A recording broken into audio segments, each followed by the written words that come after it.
to do a little bit of transplanting today.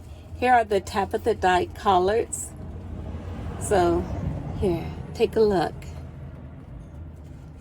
So they are ready to be transplanted for the Juneteenth celebration here in California. And also take a look at this. This is my Buena Mulata peppers. It has an African American connection too.